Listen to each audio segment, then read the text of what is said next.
a new space on campus, how it hopes to accommodate differences. National leaders want workers to be vaccinated, but states are pushing back. We have a chance to see our first snow flurries of the season. I'll tell just how cold it will get all in my full forecast. Delaware County's only live television newscast from Ball State University's Unified Media Newsroom. You're watching NewsLink Indiana. Good evening. Thanks for being with us. I'm Shayla Neal. And I'm Ronnie Page.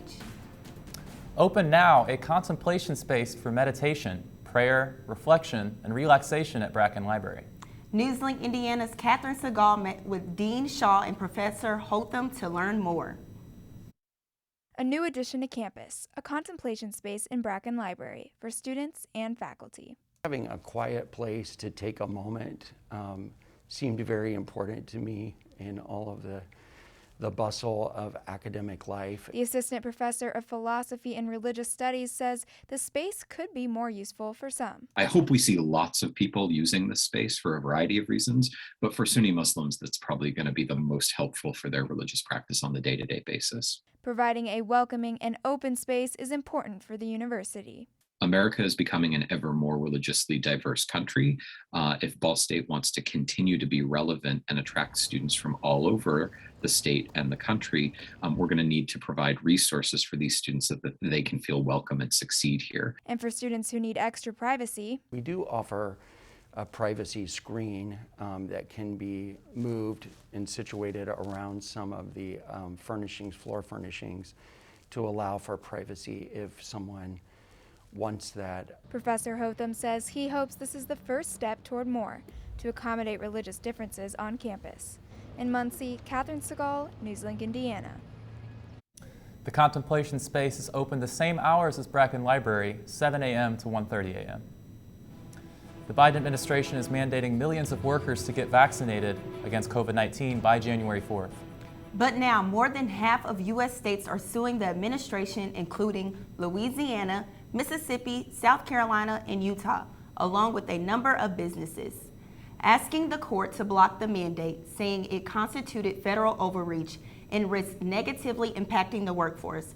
A federal appeals court agreed temporarily blocking the mandate over the weekend, but the Department of Justice wants it lifted, saying these states and businesses haven't, quote, shown that their claimed injuries outweigh the harm of staying a standard that will save thousands of lives and prevent hundreds of thousands of hospitalizations.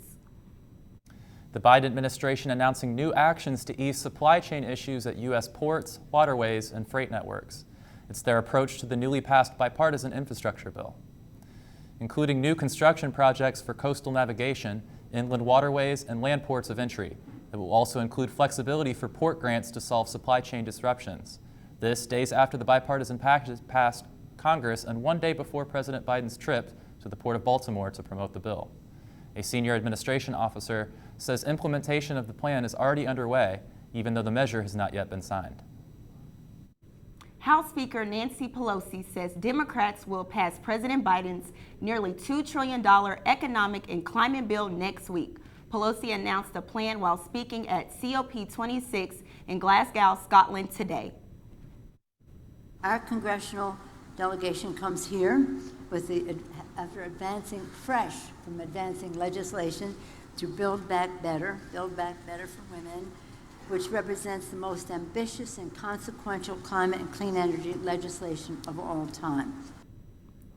And the administration's viewpoint on climate change. Transportation, defense, these are two of the biggest, that can make the biggest difference in all of that.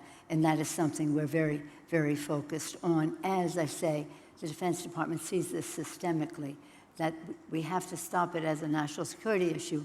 And one way to do that is to stop our dependence on fossil fuels, which exacerbate the climate crisis.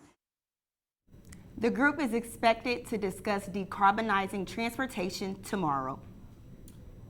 So we got some interesting weather developments coming up this week. Yes. Hope, what can you tell us about that?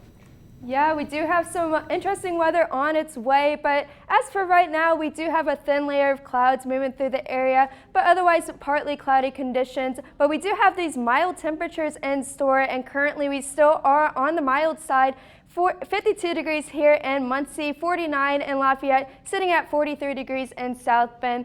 As for going across the night, we won't drop down too cold, sitting in the upper 40s throughout most of the night. And throughout my full weather forecast, I'll be tracking just how long these mild temperatures will last. A rainy Veterans Day is in store, and then cold air to follow behind the rain chances. COVID-19 has hit some businesses hard, but for some, it's been a time for new beginnings. NewsLink Indiana's Kara Porsichik shows us one business that did just that. Pretty-licious Sweet Shop is one of the newest places to get donuts, ice cream, popcorn, and drinks in Yorktown. The shop opened in January 2021, during one of the peaks of the pandemic. Co-owner Jeff Purdy says it wasn't easy. It was a struggle, working with the health department. It took us a little longer to open than anticipated. Ball State business student Eric Nelson says that opening a business during COVID means being careful. Have to have a lot more precautionary measures on how money is going to work, how funding is going to work, because people being nervous just in general about COVID at all means that business could drop off, could spike in different times. It all depends on how the consumer feels. Jeremy Schoiket, who founded his business Super Fast last May, said while there are certainly some incredible challenges launching any business right now, the opportunity is also ripe to launch a new business. Eric Nelson agrees. I believe it would be like a kind of a hit or miss. I can see both sides. Gaining a following on social media has helped Pretty-licious become successful. All 3,183 followers on Facebook see updates on the Sweet Shop weekly. All the local stuff that we do just makes people aware that we do have a shop now. Muncie, Kara Porsichik, NewsLink, Indiana. You can also find Pretty-licious at various community events doing mobile sales of elephant ears and popcorn. More details on this weekend's deadly crowd surge at Houston's Astroworld Festival. And the latest from the trial of Kyle Rittenhouse. Stay with us.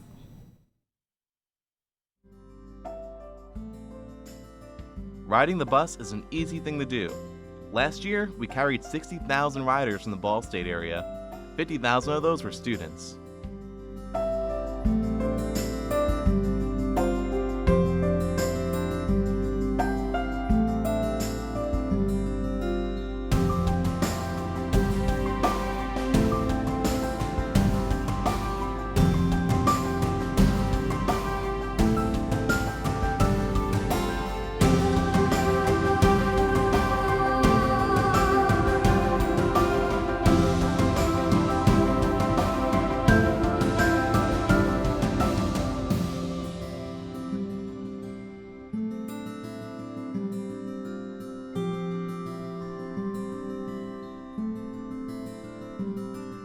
Anywhere you want to go, Mitts will take you there.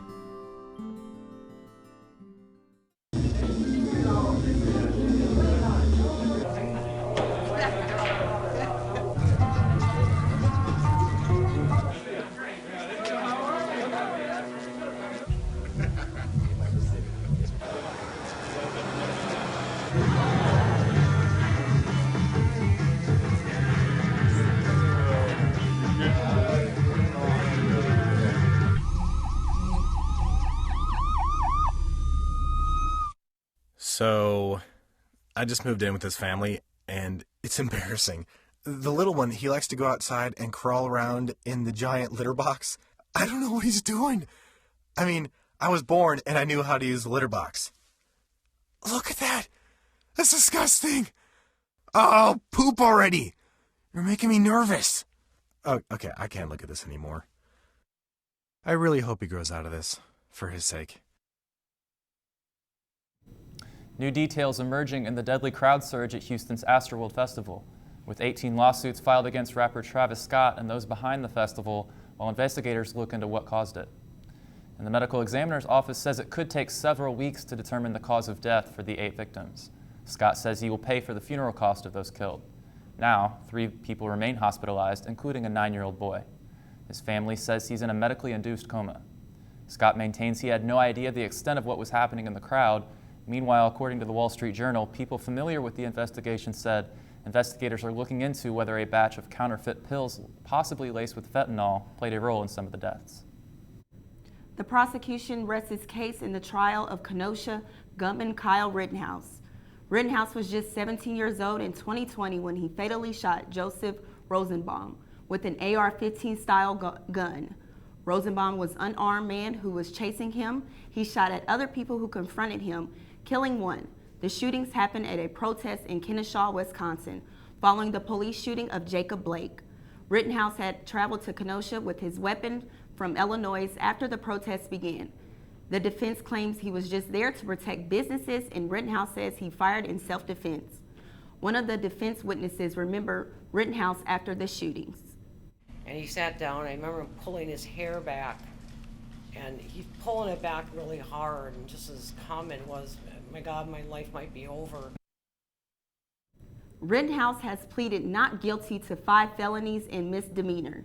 It's possible he will take the stand as part of the defense. More members of the Trump White House are facing subpoenas from the January 6th committee to shed more light on the deadly event. Among those being targeted are former Trump senior advisor Stephen Miller, former White House press secretary Kayleigh McEnany, and former director of the White House Presidential Personnel Office, Johnny McEntee. A total of 10 individuals are asked to hand over documents by November 23rd. The Select Committee released a statement saying it, quote, wants to learn every detail of what went on in the White House on January 6th and in the days beforehand. Democratic Representative Benny Thompson also says officials need to know what possible role then President Donald Trump and his aides may have had in the effort to overturn the 2020 election. A federal judge has denied Donald Trump's request to stop White House records to reach the House of Representatives. The committee investigating the January 6th insurrection at Capitol Hill wants to see Trump's White House documents as part of its probe. Trump's request was a procedural attempt that failed overnight Monday. The judge says the request is premature because she hasn't decided the main case involving the records. She is expected to decide soon if the National Archives should turn the documents over to the House committee. The decision could be made before Friday, which is the deadline for the archives to hand over the records. The number of people who became naturalized United States citizens is the highest in 13 years. That's according to new data from U.S. Citizenship and Immigration Services. There were around 855,000 people naturalized in the fiscal year 2021, compared with 625,400 naturalized in the fiscal year 2020. There are 9 million people in the U.S. who are lawful permanent residents who may be eligible to apply for citizenship. In July, the Biden administration says it planned to introduce an unprecedented effort to encourage those eligible immigrants to apply. The all-time record for naturalizations was in 2008, with more than 1 million people becoming U.S. citizens. The uptick was attributed to future fee increases and efforts to encourage eligible applicants to apply for citizenship. Rising inflation is causing prices to surge for everything from homes to cars to lumber, but another thing that's surging is debt, and it's at record levels. The Federal Reserve Bank of New York says U.S. household debt has climbed to a new record of $15.24 trillion between July and September. That's 1.9% higher than the previous 3 months, about $286 billion. Credit card balances rose by $17 billion in the third quarter, but that's still $123 billion than before the pandemic. Mortgage balances make up the largest part of household debt. That rose by $230 billion last quarter, totaling $2.67 trillion. Auto loans and student loans balances also rose by $28 billion and $14 billion respectively. So we've been getting used to the colder weather, but Indiana weather, it's always up and down. What should we expect in the next couple days? Yeah, colder temperatures and rain chances are on the way. All of this coming up after the break.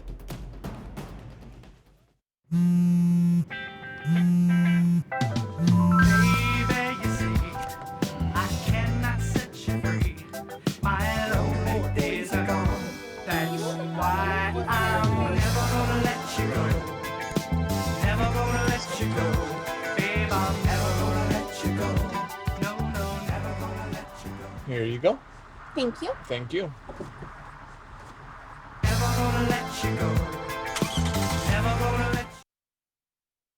I think it's just vapor with flavor. It won't hurt my kid like cigarettes, right?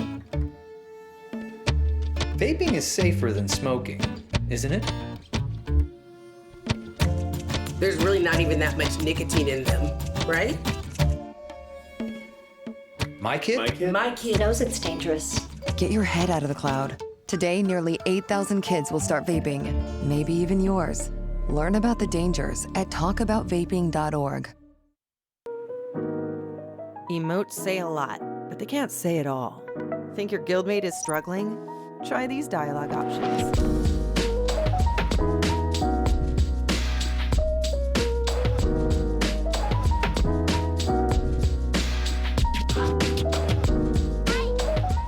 Go beyond emotes.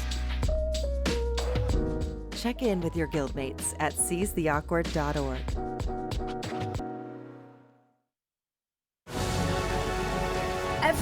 Every day, Millions of people are connecting and even though we're overcoming obstacles, watching each other's backs, and banding together. we should still make an effort We should still make an effort to get to know each other. on a deeper level. Father, Cosplayer, mentor. actor. It's time we take a step forward it's time we take a step forward. Come together and discover How accepting our differences can make us stronger.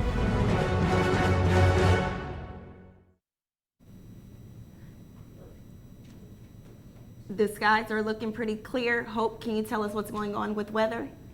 Yeah, guys, today we did have partly cloudy conditions, but otherwise a beautiful day across campus as we were still hovering above average for this time of year. We even reached 63 degrees today. Still on the mild side, currently 52 degrees here in Muncie, 55 in Indianapolis, a little bit cooler up in Kokomo. They're sitting at 47 degrees. Going into tonight, we will drop down to a low of 47 degrees under partly cloudy skies. Those winds on the light side coming out of the west at 5 miles per hour. Winds will start to pick up into the day tomorrow, coming out of the southeast at 5 to 10 miles per hour. But again, mild temperatures for this time of year as we reach a high of 60 degrees for tomorrow. Partly cloudy skies, those clouds will start to increase across the day tomorrow, becoming mostly cloudy by your evening hours in preparation for our rain chance on Thursday. But as for right now, clear sky or mostly clear skies across the viewing area. A few patchy clouds here or there. We have a chance for some sprinkles across the area, as you can see here on Precision Cast by 10 p.m. But mostly south of our viewing area. Clear across the day tomorrow, but our next rain chance comes into the picture on Thursday around 4 p.m. You can see widespread rainfall across much of Indiana, even some heavier showers in the southeastern part. But here in Muncie, we'll be experiencing those rain showers throughout most of the night on Thursday. But by Thursday night, those showers push off eastward, leaving us with a mostly clear day on Friday until the rain showers enter the picture once again Friday evening, mostly south of our viewing area, but we could experience some of those scattered showers. But temperatures will stay on the mild side, keeping it just rain for then. But then on Saturday, temperatures will start to drop into the 40s and even 30s. So that's when we see our chance to see our first snow flurries of the season. We could even see some mixed precipitations highlighted in that pink, where we see some rain and snow mixed in. Otherwise, you see those scattered mixed precipitation on Saturday and then another rain chance on Sunday. And with all this rain, we do have some gusty winds in the picture. 24 miles per hour estimated early Thursday morning, and those winds stick around throughout the day on Thursday. By early afternoon, we top out at 31 miles per hour, so definitely a gusty Thursday in store, so you might want to take some extra time to tie down any loose objects outside so they don't blow around. Those winds do stick around until the day on Friday as that cold front starts to pass through. Recapping all of this, we do have some rain chance on Thursday, bringing us that much cooler air on Friday and for the weekend as our temperatures will be in the 40s. And then we do have that chance to see some snow flurries on Saturday as the temperatures start to drop down. Seeing it on the big picture on our mid-7-day forecast, you can see 60 degrees on Wednesday and Thursday before dropping down into the 40s by Friday, again on your Veterans Day. Seeing those rain showers on Thursday and then rain hang around on Friday, Saturday, and Sunday. You could see those snow flurries on Saturday before clearing up on Monday and Tuesday. Yeah, Indiana weather goes from 60 to 40 in a matter of Yeah, days. I don't think I'm ready for this cooler temperatures, especially the snow. You know, it's November, so we usually see our first snow in November, but I don't think I'm ready for that. I like the sunshine, the warmer temperatures, and I've been enjoying all the 60-degree weather this past few days, and even we hit 70 a couple of days ago. Yeah. I was outside, and I loved that. I'm actually looking forward to the flurries, though. I love the snow. Yeah, thank you, Hope. Yeah, and Ball State women's basketball back in action today. A look at how the Cardinals started off their season. And some Cardinals picking up recognition for their performances this week. Find out who next in sports. Here's your sandwich, miss. Oh, thank you. And your burger. Awesome, thank you. And your bowl of boiling water, sir.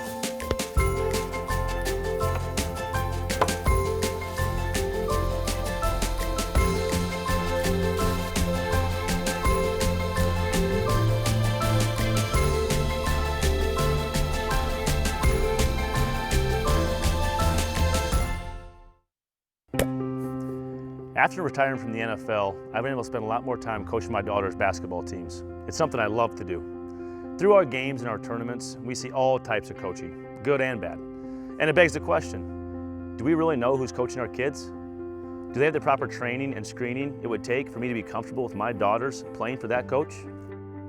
Our Youth Basketball Association made the decision to use trusted coaches to screen and train all of our coaches. I'm a trusted coach. Are you? So if one cat has 4 kittens who reproduce every 6 months, how many cats will there be in 5 years?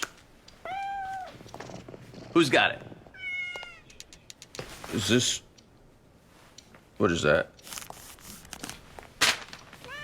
Seriously?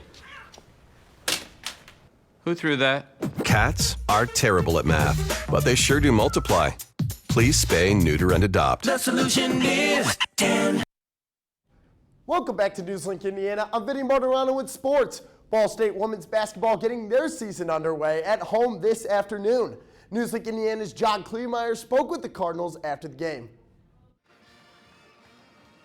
Ball State women's basketball able to pull off an overtime thriller against the Milwaukee Panthers at Worthen Arena. The Cardinals were down 26-31 at half, but still able to come back and win. Ball State adjusted to adversity and put more and more trust in each other when the game got close. Pretty confident going into it because, I mean, I know what this team has and I know what we can do. And that's I mean, obviously there's a little bit of jitters there, but knowing everyone we have, I was pretty confident. The Cardinals got into some trouble early, picking up some fouls. With the game tight and the push for aggressiveness still high, Ball State knows that their depth will help them for the rest of the season when they need a bucket. You got to play aggressive. You got to play tough. You know, we believe in our depth. So, you know, it's not going to be like, hey, you know, play different now because you play. Okay, we got depth and we trust it. When the game got close in the second half, freshman guard Allie Becky was the one to go to. In her first career start, Becky led the Cards with 17 points, hitting 3 clutch threes. Becky felt that it was easy to get into a groove as she went through the game. I feel pretty good. Yeah, just have the teammates be able to pass me the ball and trust me with it is really cool. And yeah. After this tough win, Ball State looks to face Purdue Fort Wayne here at Worthen Arena on Friday. When we walk out of that film room, it'll be full steam ahead on the next opponent, and all we'll worry about is being 1-0 on Friday. And I think these guys understand it. We've got some good leaders that way that will figure that piece out. The Cardinals will tip off this Friday at 6:30, looking to take another win against the Mastodons at Worthen Arena. In Muncie, John Kleemeyer, NewsLink, Indiana. In raising the hoops and bringing down the volleyball, that's women's volleyball continuing their dominance, improving their win streak to 14, clinching the MAC West Championship, and sweeping the MAC West Weekly Awards. Starting off with the awards, Maggie Bolonsky winning MAC West Setter of the Week for the 4th time in a row. Next on the list, Maggie Hubert winning MAC West Defensive Player of the Week, and rounding out the sweep, Jacqueline Bowman winning MAC West Offensive Player of the Week. Fast forward to the weekend, women's volleyball looking to defend the win streak on Friday and Saturday against Eastern Michigan.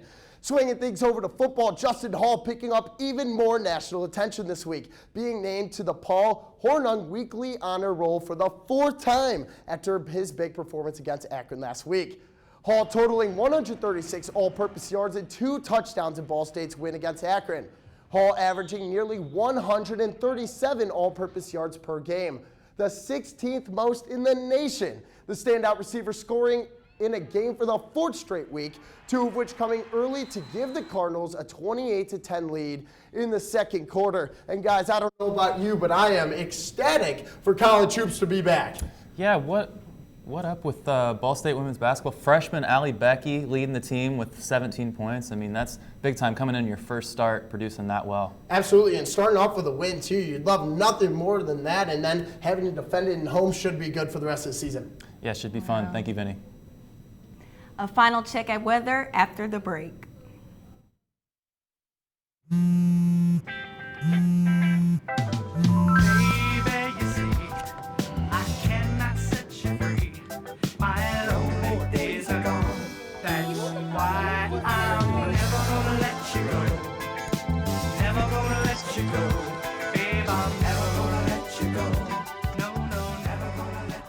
Here you go. Thank you. Thank you.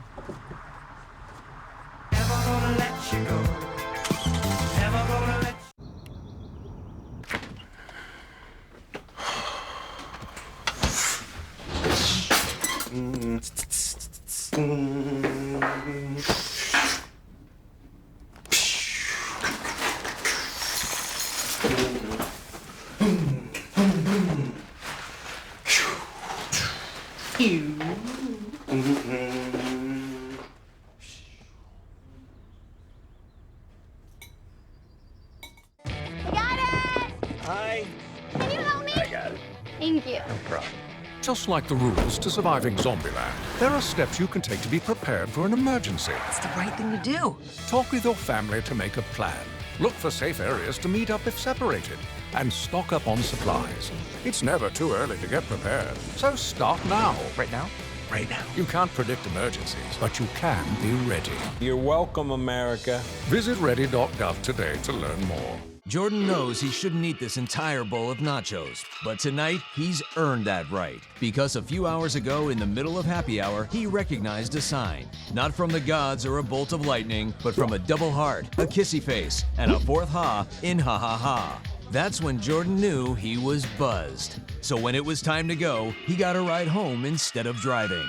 Be a legend like Jordan. Recognize your buzzed warning signs and get a ride home. Buzz driving is drunk driving. Welcome back. Time to take a look at our anchor picks. Bill Nye, also known as Bill Nye the Science Guy, is now assisting the president. Throughout his life, Nye has been educating the youth on science in a way that makes sense, first with his show and now with the president.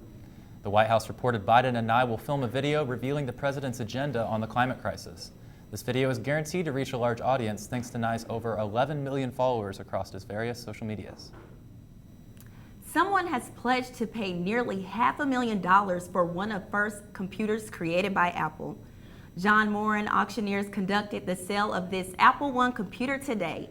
It is one of a few surviving computers from the tech giant first ever model. It sold for $400,000, well below the $600,000 it was expected to reach. The lot included the Apple I and several companion pieces, like a 1986 Panasonic video monitor and an Apple cassette adapter in a wooden case. So we got a little bit of rain, wind, and snow coming up. Let's recap on that weather, Hope. Yeah, guys, we do have a mild Wednesday in store and on Thursday for your Veterans Day, but rain chances come in on Thursday. Pretty much a widespread day of rain. Friday, we have some rain showers again in the PM, but temperatures plummeting down to 47 for your high on Friday. Lows even dropping down below freezing, a high of 40 degrees on Saturday. So we see our first chance to see some snow flurries on Saturday. We could even see some mixed precipitation on Saturday as well. Rain chances again on Sunday, a high of 42 degrees, a low of 29 degrees. So going down below freezing once again, and then sunshine for Monday and Tuesday. That's all tonight for NewsLink Indiana. Be sure to join us again tomorrow night at 9, streaming live on the NewsLink Indiana Facebook page. And for news anytime, anywhere, go to ballstatedaily.com. Have a great night.